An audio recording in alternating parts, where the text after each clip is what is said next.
नमस्कार, मैं Bhuvan Apurva Jha for study IQ IAS geography optional faculty for UPSC civil services examination. और इस डिस्कशन में फ्रेंड्स आज हम चर्चा करेंगे कि कैसे आपका स्ट्रैटेजी आप डिसाइड कर सकते हैं, अपना स्ट्रैटेजाइज कर सकते हैं जब यूपीएससी सिविल सर्विस के ज्योग्राफी ऑप्शनल के पेपर 1 के फिजिकल ज्योग्राफी पार्ट की हम बात करते हैं। तो चलिए फ्रेंड्स, विदाउट एनी डिले इस डिस्कशन को शुरू करते हैं। और सबसे पहले ये समझते हैं कि ज्योग्राफी ऑप्शनल, जिसमें कि पेपर 1 में आपका पूरा का पूरा फिजिकल ज्योग्राफी का पार्ट है, वो क्यों इंपॉर्टेंट है। इसके सारा सिलेबस अगर आप एनालाइज करेंगे तो सबसे पहला सेक्शन जो आता है वो है जियोमॉर्फोलॉजी का, यानी कि study of the interior of the earth या अर्थ के बारे में पूरा का पूरा स्टडी करना। अब इसमें सबसे पहला टॉपिक आप देखेंगे फ्रेंड्स, वो है लैंडफॉर्म डेवलपमेंट के ऊपर।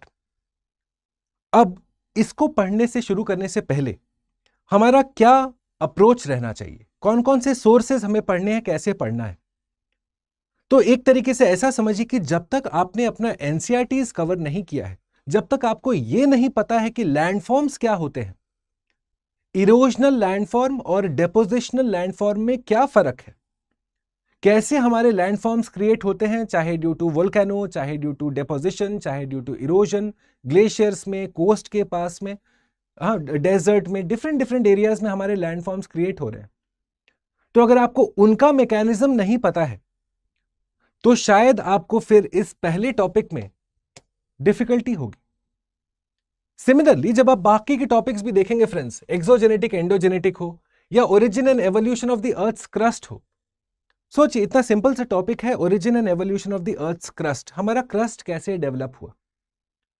अब आप देखते हैं कि आपका एनसीईआरटीज उसमें लिखा हुआ है कि जब आपका प्रोटो अर्थ बना था, चलिए डायग्राम के थ्रू समझने की कोशिश करते हैं फ्रेंड्स। जब आपका प्रोटो अर्थ बना था तो वो एक रेड बॉल ऑफ फायर था, और वहां से हमारा प्रोटो अर्थ अब कूल डाउन करके आज के टाइम पे एक ब्लू प्लैनेट के जैसे हम उसे समझते हैं। तो कैसे हमारा proto earth red ball of fire था, क्यों था वो मोल्टेन स्टेट में। तो आपको वहां पे वापस अर्थ के हिस्ट्री में जाना पड़ेगा और समझना पड़ेगा कि अर्थ मोल्टेन फॉर्म में इसलिए था, दो मुख्यतः पर्पसेस की वजह से। एक, क्योंकि वो बना ही था एक्रीशन के प्रोसेस के थ्रू, जहां पे चीजें आपस में चिपक रही थी, कोएलेज कर रही थी, और उसी चिपकने के क्रिया में बहुत सारा फ्रिक्शनल हीट जनरेट हुआ, जिसके चलते अर्थ का मटेरियल था मोल्टेन स्टेट में। सेकेंड रीजन था, जैसा मैंने आपको बताया, पहला रीजन था हमारा एक्रीशन का प्रोसेस, और दूसरा रीजन है कि हमारा अर्थ में radio active decay of elements चालू हो गया था। हमारे रेडियो एक्टिव एलिमेंट्स का डिके चालू हो गया था, जिसकी वजह से एनर्जी रिलीज हो रही थी। अब ये बहुत बेसिक है फ्रेंड्स, ऐसा कुछ नहीं है ये जो आप शायद ऑप्शनल में नहीं पढ़ते, इनफैक्ट ऑप्शनल में तो इससे ज्यादा हम पढ़ते हैं। पर जब तक आपको ये सारे सिमिलर सेम कॉन्सेप्ट्स नहीं पता हो, एकदम बेसिक कॉन्सेप्ट्स नहीं पता हो, तब तक शायद आप इस पर्टिकुलर टॉपिक को ढंग से कवर नहीं कर पाएंगे। सिमिलरली जब आप आगे बढ़ते हैं, कॉन्टिनेंटल ड्रिफ्ट वगैरह पढ़ते हैं, देखिए जीएस में तो बड़ा आसान सा टॉपिक है कॉन्टिनेंटल ड्रिफ्ट, कि अल्फ्रेड वेगनर आए, पैंजिया टूटा, अंगारा लैंड, गोंडवाना लैंड, लॉरेंशिया में, और उसके बाद वहां से सारे सारे कॉन्टिनेंट्स अपने अपने लोकेशन पे चले गए। ये बड़ा ही सिंपलिस्टिक व्यू पॉइंट है। जब आप ज्योग्राफी ऑप्शनल के लिए फिजिकल ज्योग्राफी पढ़ रहे हैं ना फ्रेंड्स, कोई भी थ्योरी जब आप पढ़ रहे हैं तो आपको एनालाइज करना पड़ेगा कि उस थ्योरी का क्या रिलेवेंस है उस टाइम पीरियड के संदर्भ में। For example, continental drift theory को हम बड़ा इजी सा टॉपिक समझते हैं, पर क्या आप जानते हैं कि जब कॉन्टिनेंटल ड्रिफ्ट थ्योरी का प्रपोजल अल्फ्रेड वेगनर ने डाला था 1910 में, तब कोई एक सिंगल वर्ल्ड व्यू नहीं था हमारे लिथोस्फेयर को लेके, या हमारा अर्थ या कॉन्टिनेंट्स को लेके कि क्या हो रहा है, किसी को आइडिया नहीं था। हाँ, ज्योग्राफी के दो स्कूल्स ऑफ थॉट थे, एक जो सुएस चलाते थे और एक और ज्योग्राफर चलाते थे। दो स्कूल्स थे, दो पक्ष में बटे हुए थे, दोनों का अपना अपना एक थॉट प्रोसेस था, पर उनमें से कोई भी बहुत सारे की क्वेश्चंस का आंसर नहीं दे पा रहा था। फॉर एग्जाम्पल, एपेलेचियन माउंटेन्स का एक्सटेंशन के बारे में, कैलेडोनियन तक, या फॉर एग्जाम्पल कि हमारे प्लेसर डिपॉजिट्स कैसे बने, पेरीग्लेशियल डिपॉजिट्स कैसे बने, इनका वो एक्सप्लेनेशन नहीं दे पा रहे थे। तो आप देखते हैं कि आपका अल्फ्रेड वेगनर जो आके ये थ्योरी देता है, वो एक रिमार्केबल एक्सपेंशन है, एक जंप है ज्योग्राफी के अर्थ साइंसेस के स्टडी में। यानी कि जब आप ऑप्शनल के बेसिस पे पढ़ाई कर रहे हो फ्रेंड्स, तो आपको पर्टिकुलर थ्योरी को उसका कंटेम्पोररी रेलेवेंस के साथ जोड़ना है। तब आप जाके क्रिटिकल एनालिसिस वाले क्वेश्चंस या जहां डिस्कशन या कमेंट वाले क्वेश्चंस है, वहां पे वो सारे पॉइंट्स इंक्लूड कर पाओगे। आप जानते हैं फ्रेंड्स, एक famous American scientist science historian है यूजीन होमर। उनका यह कहना है कि साइंस के रेवोल्यूशन के परिप्रेक्ष्य में क्या कॉन्टिनेंटल ड्रिफ्ट थ्योरी एक रेवोल्यूशनराइजिंग आइडिया था? तो आप देखेंगे कि एक स्कूल ऑफ थॉट फिर कहता है कि नहीं है, क्योंकि ऐसा कुछ नया चीज नहीं लाया। पर आप देखते हैं कि एक और स्कूल ऑफ थॉट कहता है क्योंकि एक वर्ल्ड व्यू नहीं था कॉन्टिनेंटल ड्रिफ्ट थ्योरी को लेके, या कैसे हमारे कॉन्टिनेंट्स मूव कर रहे हैं, और एल्फ्रेड वेगनर की वजह से एक प्रोसेस, एक मुहिम चालू हुआ, चाहे वो कॉन्टिनेंटल ड्रिफ्ट थ्योरी हो, चाहे सी फ्लोर स्प्रेडिंग हो, चाहे वो प्लेट टेक्टोनिक्स हो, वो सब साथ में शुरू हुए। पर वो शुरू क्यों हुए? क्योंकि कॉन्टिनेंटल ड्रिफ्ट थ्योरी आया। तो इसीलिए वो एक टर्निंग पॉइंट है ज्योग्राफी के स्टडीज में, अर्थ साइंसेस के स्टडी में। अब सोचिए भला फ्रेंड्स, ये जो मैं आपको बतला रहा हूं, जिस डेप्थ में बतला रहा हूं, ये डेप्थ में आपको जाके पढ़ने की आवश्यकता है। सिर्फ ये जानना कि कॉन्टिनेंटल ड्रिफ्ट थ्योरी क्या है, ये तो जीएस का स्टूडेंट्स भी जानते हैं, तो फिर ऑप्शनल के स्टूडेंट्स में क्या फर्क रह गया? तो आपको कंटेम्पोररी रेलेवेंस व्यू पॉइंट के साथ साथ जोड़ना है। इनफैक्ट आप देखेंगे कि अल्फ्रेड वेगनर ने इंडियन सबकॉन्टिनेंट को लेकर भी कुछ कहा है, जो कि गलत था, पर आपको पता होना चाहिए, तभी आप जाके आपने आंसर में लिख पाएंगे। क्रिटिकल एनालिसिस ऑफ वेगनर अगर आता है तो उसमें इंडियन सबकॉन्टिनेंट का एक पॉइंट तो बनता है ना फ्रेंड्स। तो आप समझ रहे हैं, आप जब पढ़ाई शुरू करेंगे फ्रेंड्स, आपको पहले ध्यान रखना है कि किस डेप्थ तक हमें पढ़ाई करनी है। ठीक है, जीएस में तो हम विड्थ पे फोकस करते हैं, कितना वाइड आप कॉन्सेप्ट समझ सकते हैं, पर ऑप्शनल में विड्थ तो है ही, हर कॉन्सेप्ट को हमें डेप्थ में समझना है। और वो डेप्थ ज्योग्राफी के कॉन्सेप्ट में आप कैसे समझेंगे? तो ना सिर्फ ज्योग्राफिकल पॉइंट ऑफ व्यू से, पर historical evolution of that theory is also to be understood. तभी आप जाके आपके क्रिटिकल एनालिसिस वाले आंसर्स में वो सारे व्यू पॉइंट्स लिख पाएंगे। समझ रहे हैं फ्रेंड्स? तो ये है पहला part of the physical geography syllabus, geomorphology, जहां पे ये एक तरीके से रेकमेंडेड है कि कोई भी स्टूडेंट सबसे पहले अगर जियोमॉर्फोलॉजी को एस करना है, अच्छे से इसमें मार्क्स स्कोर करना है, क्योंकि आप देखेंगे क्वेश्चन पैटर्न्स या ट्रेंड्स बहुत फ्रीक्वेंटली यहां से सवाल पूछे जाते हैं, चाहे वो जियोमॉर्फोलॉजी हो, चाहे वो क्लाइमेटोलॉजी हो, चाहे वो ओशनोग्राफी हो।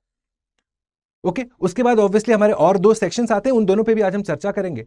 But what is recommended is कि जियोमॉर्फोलॉजी के लिए सबसे पहले आप अपने एनसीईआरटीज को स्टडी करिए।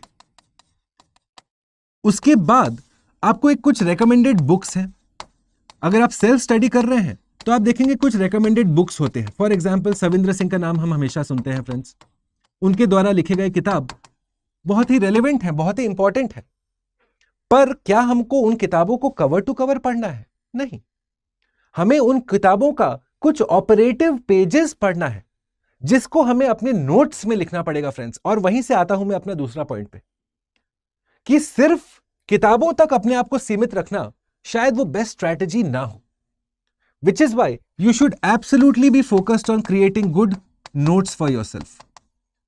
ओके, अब आप चाहे वो क्लास में बना रहे हैं या फिर अगर सेल्फ स्टडी कर रहे हैं तो खुद से बना रहे हैं, पर अपने नोट्स आप जरूर बनाएं फ्रेंड्स, क्योंकि इस जो पूरा सिलेबस है इंडिविजुअल टॉपिक्स पे अब आपको क्वेश्चन के हिसाब से प्रिपेयर करना है।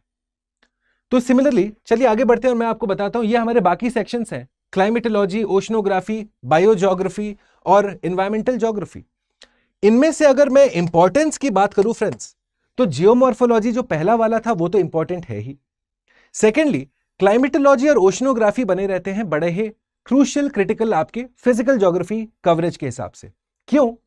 क्योंकि यहां पे कोर कॉन्सेप्ट्स की बात होती है, यहां पे एक लॉजिक बहुत इन्वॉल्व है, कॉज इफेक्ट आपको समझना जरूरी है। और जब तक आप हिस्टोरिकल पर्सपेक्टिव से चीजों को नहीं समझेंगे, तब तक आप देखेंगे कि आपका क्रिटिकल एनालिसिस वाला जो प्रश्न सब आता है उसमें शायद आपको प्रॉब्लम हो जाए, क्योंकि आप क्रिटिसाइज तभी कर सकते हैं, एनालाइज तभी कर सकते हैं जब आपको एवोल्यूशन पता हो उस थ्योरी का। तो इसीलिए आपका फोकस रहना चाहिए जब आप फिजिकल ज्योग्राफी पढ़ने बैठते हैं, सबसे पहले एनसीईआरटीज पढ़ेंगे आप। आइडियल सिनारियो में आप आपके जीएस ज्योग्राफी का सिलेबस कंप्लीट कर चुके होंगे एक बार, अगर नहीं किए तो डजंट मैटर। पर हाँ, आइडियल सिनारियो में अगर आपने अपना जीएस का ज्योग्राफी का सिलेबस एक बार पढ़ रखा है तो आप काफी एडवांटेज पे रहेंगे, ठीक है। और उसके बाद आपको इंडिविजुअल टॉपिक्स पे इन डेप्थ स्टडी करते हुए हिस्टोरिकल पर्सपेक्टिव के साथ शॉर्ट नोट्स बनाने हैं। सिमिलरली जब आप बायो ज्योग्राफी और एनवायरमेंटल ज्योग्राफी की बात करते हैं तो अब क्योंकि इनमें थोड़ा सा करंट अफेयर्स का परिपेक्ष हम इंट्रोड्यूस कर सकते हैं फ्रेंड्स, ठीक है। फॉर एग्जाम्पल बायो ज्योग्राफी में हम सॉइल्स के बारे में पढ़ रहे हैं, तो फॉर एग्जाम्पल आप लोगों ने आए दिनों पंजाब हरियाणा में हार्ड पैन फॉर्मेशन के बारे में सुना होगा, जहां पे कि ड्यू टू ओवर इरिगेशन हमारे एग्रीकल्चरल फील्ड्स में सॉल्ट डिपोजिशन हो रहा है, सफेद हो जा रहे हैं वो। हाँ, कैपिलरी एक्शन के चलते आपके सॉल्ट्स ऊपर तक आते हैं और वो डिपॉजिट हो जाते हैं, जिसके वजह से वो पूरा लैंड का एग्रीकल्चरल प्रोडक्टिविटी हो जाता है कम। तो इन सब टॉपिक्स में ना फ्रेंड्स करंट अफेयर्स का इंटीग्रेशन काफी हद तक है, पर जब आप जियोमॉर्फोलॉजी, क्लाइमेटोलॉजी और ओशनोग्राफी की बात करते हो वहां पे थोड़ा लिमिटेड स्कोप है, वहां भी है पर लिमिटेड स्कोप है। वहां पे मामला आता है आपके कोर कॉन्सेप्ट्स पे, आपके थ्योरीज पे, आपके हिस्टोरिकल एवोल्यूशन पे। क्या आप ज्योग्राफी को हिस्टोरिकली समझ के आए हो? क्योंकि अगर ज्योग्राफी को हिस्ट्री के साथ जोड़ के नहीं समझेंगे तब आप अप्रिशिएट नहीं कर पाएंगे कैसे geography as a subject evolved, कैसे कॉन्टिनेंटल ड्रिफ्ट थ्योरी बना एक फंडामेंटल बेसिस जिसपे हमारा सी फ्लोर स्प्रेडिंग हो, पोलर वांडरिंग हो, या फिर हमारा पैलियोमैग्नेटिज्म हो, प्लेट टेक्टोनिक्स हो। ये जो सारा किला खड़ा हुआ है ना, ये खड़ा हुआ है कॉन्टिनेंटल ड्रिफ्ट थ्योरी के पहले, इसी के ऊपर। ओके, इनफैक्ट आप देखेंगे कॉन्टिनेंटल ड्रिफ्ट थ्योरी के पहले एक टेट्राहेड्रल हाइपोथेसिस है लोथियन ग्रीन का। हाँ, बहुत ही सिंपल टाइप के हाइपोथेसिस है जिनका कोई साइंटिफिक वैल्यू नहीं है। मतलब कॉन्टिनेंटल ड्रिफ्ट थ्योरी ही वो पॉइंट था जहां से आपका पूरा का पूरा वर्ल्ड व्यू चेंज हुआ regarding physical geography of the entire world. इसीलिए ये अप्रिसिएशन आपके लिए बड़ा ही क्रिटिकल बनता है फ्रेंड्स। तो सबसे पहले रिकमेंडेड है सिलेबस स्टडी करिए, एनसीईआरटीज देखिए, नोट्स बनाइए, इन डेप्थ स्टडी करिए, जहां तक पॉसिबल हो कोट्स को इंट्रोड्यूस करिए, जहां तक पॉसिबल हो हर डायग्राम के लिए, हर कॉन्सेप्ट के लिए एक डायग्राम या फिर एक मैप या मल्टीपल डायग्राम मैप्स के साथ अगर आप इंटीग्रेट कर सकते हैं अपने नोट्स में वो लिखिए। आप जानते हो फ्रेंड्स हम नोट्स क्यों बनाते हैं, पहले तो ये समझिए। हम नोट्स इसलिए बनाते हैं ताकि कल जब हम अपना ऑप्शनल पेपर लिखने जाएंगे तो आज शाम बैठ के हम कवर टू कवर सारा का सारा टॉपिक्स हम रिवाइज कर सके, ताकि हम पूरा का पूरा सिलेबस कम टाइम में जल्दी जल्दी रिवाइज कर सके। जितने बार आप रिपीट करोगे अपने कॉन्सेप्ट्स उतना ज्यादा प्रोबेबिलिटी है आपका कि आपका कंफर्ट लेवल रहेगा आपके एग्जामिनेशन में, राइट। तो this is first, analyse the whole syllabus. Thereafter friends go and have a question centric method of preparation. हमारा method of preparation of physical geography should be कि आप पहले previous years questions को ध्यान से study करें। For example geomorphology में करीब 20-25 सब टॉपिक्स हैं। क्या उन 20-25 सब टॉपिक्स को हमें इक्वली उस डेप्थ में स्टडी करना है? नहीं। और वहीं पे काम आता है PYQs का, क्योंकि वो हमें बताते हैं माइंड ऑफ द एग्जामिनर के बारे में कि एग्जैक्टली वो किन टॉपिक्स को प्रेफर करते हैं एग्जामिनर। जो क्वेश्चन सेटर है, जो यूपीएससी है, उनके माइंड के बारे में हमें पता चलता है प्रीवियस ईयर्स क्वेश्चंस देख के। तो जब आप प्रीवियस ईयर्स क्वेश्चंस एनालाइज करेंगे 20 साल, 25 साल, 30 साल का, तो आप देखेंगे कि यूजुअली जियोमॉर्फोलॉजी, क्लाइमेटोलॉजी और बायो ज्योग्राफी से क्वेश्चंस ज्यादा पूछे जाते हैं। इसका मतलब यह नहीं है कि ओशनोग्राफी और एनवायरमेंटल से नहीं पूछे जाते, ऐसा ना समझें आप। पर हां, हम अगर इन पांचों टॉपिक्स में ज्यादा स्ट्रेस करना चाहें, थोड़ा एक्स्ट्रा प्रिपेयर करना चाहें, तो इनमें हमें बेटर चांस है सक्सेस का। तो समझ रहे हैं, आपको थोड़ा एनालिसिस भी करना पड़ेगा, प्रीवियस ईयर्स क्वेश्चंस को बहुत साइड में रख के आपको पढ़ना पड़ेगा। ऐसा ये कतई पॉसिबल नहीं है कि आप सारे टॉपिक्स में, जितने सारे छोटे छोटे छोटे बड़े टॉपिक्स हैं, इन सब में आपको इक्वली आप प्रोफिशिएंट हो, मंजे हुए हो सारे टॉपिक्स में। ये बहुत कम स्टूडेंट्स में होता है। हो सकता है आपको जियोसिंक्लाइंस ठीक ठाक पता है, पैलियोमैग्नेटिज्म बहुत अच्छे से पता है, तो आप पहले जाके देखेंगे प्रीवियस ईयर्स क्वेश्चंस में कितने बार पूछा गया है जियोसिंक्लाइन के ऊपर और कितने बार पैलियोमैग्नेटिज्म के ऊपर। अगर इक्वल नंबर है तब तो हमें दोनों को पढ़ना है, पर नहीं देख रहे हैं आप कि पैलियोमैग्नेटिज्म हर 3 साल रिपीट होते आया है, then it make sense to devote extra time ताकि आप पैलियोमैग्नेटिज्म को पूरा का पूरा पक्का कर लीजिए। तो इसलिए आपको फ्रेंड्स जब आप पढ़ाई भी करेंगे तो आपको PYQ साथ में रख के पढ़ना है। और पढ़ाई या नोट मेकिंग कैसे करना है फ्रेंड्स, आप अपने आप को प्रिपेयर करेंगे 3 तरह के क्वेश्चंस के लिए। कौन से हैं वो 3 तरह के सवाल? सबसे पहले आप देखेंगे 20 मार्कर्स आपको यूपीएससी पूछता है, 20 मार्क्स वाले सवाल। फिर आते हैं 15 मार्क्स वाले सवाल और 10 मार्क्स वाले सवाल। तो कुछ कुछ टॉपिक्स के लिए ये रेकमेंडेड है कि आप 20 मार्कर पढ़ के जाएं। For example continental drift theory versus plate tectonics, ये प्रीवियस ईयर्स में 20 मार्कर पूछा गया है। तो आपको उस डेप्थ ऑफ नॉलेज चाहिए continental drift theory versus plate tectonics में, ताकि आप 20 मार्क्स का answer sufficiently with diagram map आप लिख सको। तो आपके नोट्स भी फ्रेंड्स आप ऐसे ही प्रिपेयर करेंगे। Okay, you will prepare in a scientific manner. ऐसे बस आंख बंद करके पढ़ाई नहीं करना है, जागरूक कैंडिडेट जैसा बैठ के पढ़ाई करना है। ओके, गोइंग फॉरवर्ड आपको रिसोर्सेज क्या क्या चाहिए? ओके, लेट्स बी ऑनेस्ट, आपको सबसे पहले चाहिए होगा एनसीईआरटी। ये आपका फंडामेंटल्स क्रिएट करेगा फ्रेंड्स। जब तक आपके फंडामेंटल्स क्लियर नहीं है, जब तक आपको रिज वर्सेस हॉटस्पॉट नहीं पता है, अगर आप इस क्वेश्चन पे ही अटके हुए हैं तो शायद आपका बेसिक्स क्लियर नहीं है। अगर आप आउटर कोर का स्टेट मुझे हाथों हाथ नहीं बता सकते कि वो इनर कोर से कैसे डिफरेंट है और क्यों है, तो शायद आपका कॉन्सेप्ट क्लियर नहीं है। अगर आप मुझे ये नहीं बता सकते कि मेरा राइजिंग एयर जो जा रहा है वो ट्रोपोपॉज से डाइवर्ज क्यों करता है, Why does my rising air diverge from the tropopause? अगर ये प्रश्न का आंसर नहीं बता पा रहे हैं तो आपका कॉन्सेप्ट अनक्लियर है, बेसिक्स आपके फंडामेंटल्स क्लियर नहीं है। तो वो सब कैसे क्लियर होंगे फ्रेंड्स? एनसीईआरटी के अध्ययन से। उसके बाद आप जाएंगे और नोट मेकिंग पे फोकस करेंगे। ये बनेगा आपका एक preliminary resource. Okay, this is a resource you will create in the process of your preparation. किताबों पे आपको रिलाई नहीं करना है। तीसरा, some recommended books obviously help you in physical geography, but by and large आप देखेंगे कि सविंद्र सिंह के बुक्स आर रिकमेंडेड।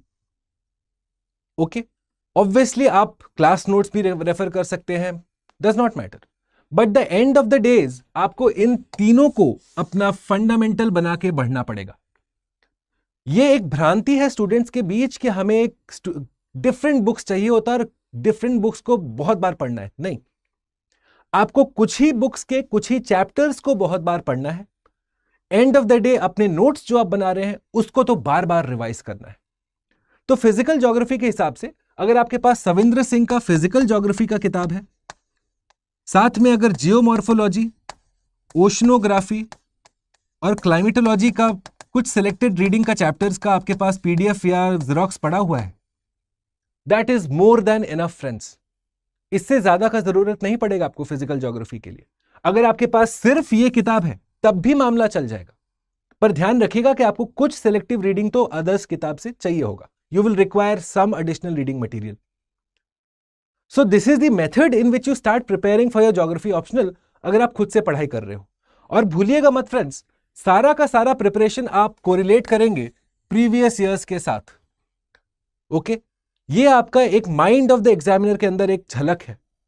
तो पीवाईक्यूज एक सेंट्रल एरिया बनना रहना चाहिए आपके प्रिपरेशन में, और ये आप आंसर राइटिंग में भी आप अप्लाई करेंगे। जैसे जैसे आप टॉपिक्स कंप्लीट करते जाते हैं ना फ्रेंड्स, आप पीवाईक्यू से उस टॉपिक के जो क्वेश्चंस हैं उसको आप अटेम्प्ट करें। देखें कि आपका आंसर कहां पे तफत खा रहा है, where is it diverging from the toppers answer. क्या आप डायग्राम नहीं इंक्लूड करते हो? क्या आप मैप नहीं इंक्लूड करते हो? क्या आप कोट नहीं इंक्लूड करते हो? क्या आप इंट्रोडक्शन कंक्लूजन उड़ा देते हैं, सिर्फ मेन बॉडी लिखते हैं? काफी स्टूडेंट्स को लगता है कि हम अगर सिर्फ बॉक्सेस बना के आंसर्स लिख देंगे तो शायद हमारा मामला बन जाएगा। हाँ, ये गलत सोच है। फिर से ये ठीक है, ये रहा एक पिक्टोरल रिप्रेजेंटेशन, आपको उस पिक्टोरल रिप्रेजेंटेशन को एक्सप्लेन तो करना पड़ेगा। तो इसीलिए फ्रेंड्स आपको एक पीवाईक्यू की आवश्यकता भी पड़ेगी। ये भी आप अपने सोर्सेज में ऐड कर सकते हैं। तो ये एक छोटा सा अटेम्प्ट था फ्रेंड्स उन स्टूडेंट्स के लिए जो खुद से ज्योग्राफी ऑप्शनल लेके पढ़ रहे हैं या पढ़ने के लिए इच्छुक हैं। ठीक है, ऑब्वियसली ये मामला थोड़ा सा स्ट्रेट फॉरवर्ड नहीं है, क्योंकि यहां पे आप पढ़ाई थोड़ी सी हाई लेवल के कर रहे हो।